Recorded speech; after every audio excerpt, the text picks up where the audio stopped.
Christmas? Feels so lovely. Doesn't it feel like Christmas? Oh. Yes, it feels like Christmas.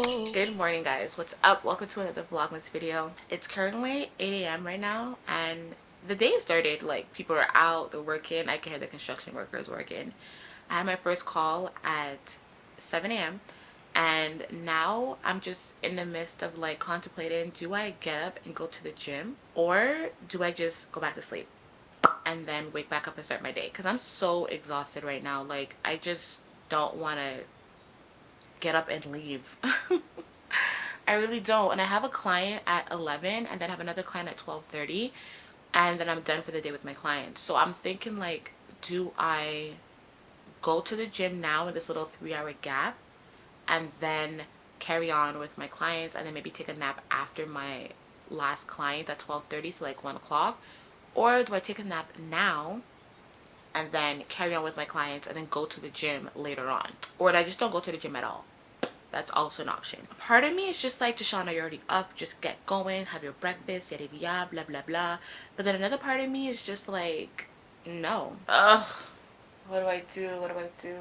I just don't even feel like working out, but I have content to record. What do you guys think? What should I do? I'm trying to envision what you guys would say right now. Probably be like, go work out, like get it over and done with, because that's what, okay, I know no one sounds like that. I'm not trying to mock anybody, but I know that's what I would say to someone if I was watching this, or if my girl was telling me like, girl, I'm not trying to go to the gym. I'm like, girl, just do it, get it over and done with.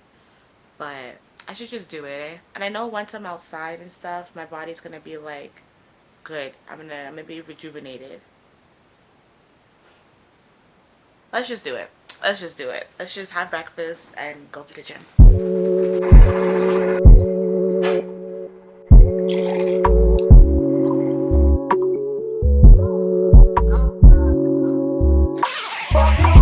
girl, the one that back calling me splurge. Why me jump right off the curb?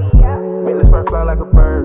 Spin on the first and the third. Solid, I'm keeping my word. Can't be my equal, I don't know what you heard. Crank up the foreign, I swerve. Keep me a stick if they purge.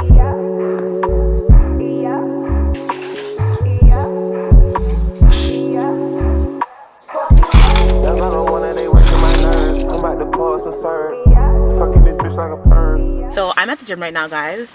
I actually kind of feel good. It's 9:24. I'm about to go do this quick bicep and back workout from the NUBODY full body 5-week 4-day split workout. It's coming out soon. It won't be, I don't know if it'll be out by the time I post this video. It was a rough start to the morning, as you guys saw. I obviously pushed and dragged myself to the gym, but I'm just going to do a really quick workout. Like, my workouts now honestly last me 45 minutes to an hour. I don't need to be in the gym for 2 hours. It's going to be a little bit longer because I am recording content for YouTube. This is going to be like a gym vlog. So after my workout, I'm going to peace out for the day because I'm not going to do anything other than be working all day. So this is the most, not vlog material, but it's just the most like, it's just the only thing I want to record for the day. It's all I'm really trying to say. Because at the end of the day, you can make anything you do content as long as you just are creative about it. But I know last night I was recording a vlog, obviously, and I was saying to myself, like, Vlogmas is so hard in a sense that you have to continuously keep recording content. And especially if you're a content creator, chances are very high that you're a content creator on several platforms, right? So yes, you have to devote your time to YouTube and doing Vlogmas, which if you know is a beast and a half.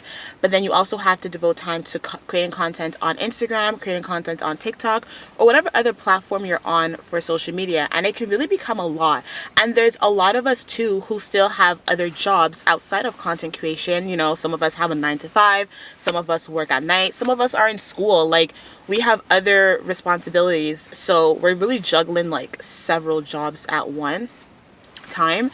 And that's where I feel like the stress of that and the amount of pressure from everything with my business, my programs and everything was like getting to me. But I think I have a pretty good set schedule that I'm following, and I'm pretty much on track with everything, which is really good.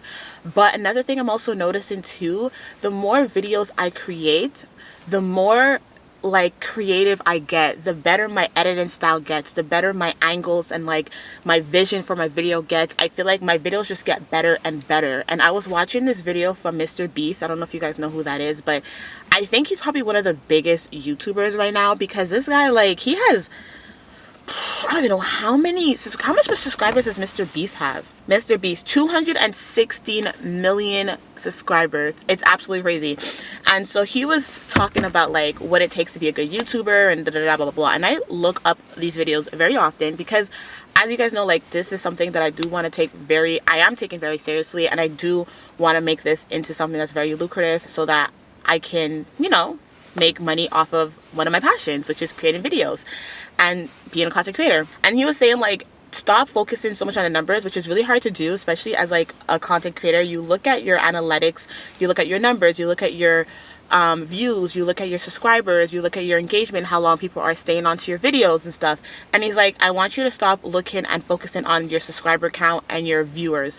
Obviously, yes, that matters because that translates to brand deals, etc., all of that stuff. But he's like, focus on making every YouTube video better than the last. And he's like, once you do that, honestly, it's going to just make your videos so much better, because a lot of people think their videos are good and their videos are trash. And I'm like, yo, this is so true, because I make videos and sometimes I'm like, oh my god, this is so good, and then a couple weeks later and I'm just like, this is so horrible. Like, my videos aren't as good as I thought they were. So I'm really trying to focus now on just like bettering the quality of my video, bettering the audio, bettering the visual, bettering the, you know, everything, so that it's just a good video and it gets better and better and better and better. And over time, the people who find my stuff, the people who are drawn to my videos, my characteristics, my personality, all of that, will stay like you guys, and we'll just form our community and get bigger and bigger and bigger and bigger. But nonetheless, I'm still very, very grateful to have 5,000 people subscribe to my channel. Like, that's still mind-blowing. That's not even a word. That's still very crazy to me. So I appreciate you guys, honestly. And I'm just saying all this now because after I finish my workout, I'm literally just gonna be like, peace out. So I'm saying my goodbyes now and not do like a wrap up at the end. I'll put a little like 1, 2, 3 words type of thing, but yeah. So we're gonna go head out to the gym, do our bicep and back, or back and bicep workout, which, ladies, if you want to have an illusion of a smaller waist, this is what they mean by do back workouts for a smaller waist. The back, basically, the more larger and wider your back gets by doing like lat exercises and like rear delt, shoulder exercises, all of that, it kind of widens your back. Not like a football player back, but it widens your back because you're expanding and growing your muscles, which will be tapered in for your back, like giving your back that nice tapered look, so it'll give you that illusion of a smaller waist. And it just looks nice having a really defined, beautiful back, like especially in the summertime when you're going backless with like your shirts and your dresses, the back muscles pop in. It's it. All right, so let's do this gym workout and then yeah, let's go. So the first exercise I did were kneeling dumbbell rows. Now, for any of my workouts with my programs, you don't have to follow the order of the workouts that's listed. It is highly recommended because I go from like the heaviest lift to the lighter lifts. But if you know that a certain exercise is heavier and harder for you, you can obviously do that first. So I decided to do the dumbbell exercises first, which is why I did my kneeling dumbbell rows. It is a rep range of 8 to 12 reps, and I did for 10 reps because I did go heavier today. I went with a 40-pound dumbbell instead of a 35 because I really wanted to push myself. And you also do want to keep a few things in mind when doing your dumbbell rows. So the first thing is you want to make sure that you have a nice straight back and you want to brace your core. So you want to make sure that you're not arching your back too much. And this is why I do my exercises in front of a mirror. So there's literally a mirror to my side, which is why my head is turned. And I also have a mirror in front of me, so I can always make sure that my form is good. You also want to make sure that you're pulling the dumbbell towards the lower part of your side abs and the upper hip. I know you guys can't see too well right now, but that's just going to help you really get more of a lat engagement rather than pulling the dumbbell all the way up to like just underneath your chest. And as you guys can see here, I'm literally going to failure because that weight was heavy. So the exercise I did after that were some hammer curls, just because I wanted to break up my back exercise with some arm exercises. So the rep range is 10 to 12, and I started off with some 15-pound dumbbells, but then I realized that this was a little bit light and I can go heavier, so I went up the next weight, which is 17.5s. I know that doesn't sound like a lot, like it's literally 2.5 more on each dumbbell, but still, like, I was able to really push myself all the way to 12 reps for the last 2 sets. And I also knew that I had to do some other bicep exercises at the end of my workout, so I didn't want to completely exhaust my biceps, but I did still want to push myself. So I do recommend you guys to push yourself. If you notice the weight is light for your first set, definitely go up in like weights for the next set so that you really are pushing yourself and building those muscles. Once I finished my set, I went ahead and logged everything into the app, and for some reason I couldn't like figure out what 17.5 times 2 was, so obviously I had to use my calculator. I swear to you, like half the times at the gym I'm using my calculator when I'm on my phone, because calculating the math in my head is just, why would I do that when I have a phone? So after hammer curls, we're going straight into doing some seated cable rolls. We're doing 3 sets of 10 to 12 rep range. Now, a really good cue I want to give you guys is think about having an egg between your shoulder blades, and you have to hold it together as you pull the handle in. So as you guys can see here, every time I pull the handle in, you see my shoulder blades literally contracting together, and that's me literally like furthering contracting my muscles, because those are the muscles that I'm working with this exercise. Now, it really depends also on what handle you're using. So because here I'm using the double D handle, which is basically like that V shape, my elbows are being kept close to my body as I pull, and that's really gonna allow me to work my rear delt, my rhomboid muscles, my upper back, traps, all that good stuff. Also with this exercise, you want to avoid really leaning your body forward. It's just more so of stretching your arms forward and then pulling it as you contract. So once I finish doing this exercise, I immediately go ahead and log everything into my phone on the app, just so I don't forget and it keeps track of everything. So the next time I do my back and bicep workout, I know where I was at with weight. After that, I went straight into doing some lat pull downs to work my lat muscles, which, let me tell you ladies, if you are not doing any back exercises, any lat exercises, and you want to have a small waist, you're playing yourself, because literally having that like upside down Dorito, upside down triangle shape will give you the illusion of having a smaller waist when you may not have a smaller waist at the moment. So definitely prioritize doing your back exercises. And one thing when it comes to doing your back exercises, thumb over bar. As you guys can see here, I literally have my thumb over the bar, because when you have your thumb under the bar, like actually really gripping it, what tends to happen is you start to use more so your arms to actually pull with the movement, rather than using your back and your lats to pull the bar down. I hope that makes sense. And then we're ending off with some bicep curls, just to really target the biceps once again. When it comes to growing your biceps too, you don't have to add so many different variations of bicep curls. Like regular bicep curls, hammer curls are good enough. It's going to target both of the muscles in your biceps. And if you didn't know, your biceps do comprise of 2 muscles, hence why it's called biceps. So make sure you guys are saving this video, or you guys do want to try out this 5-week full body program.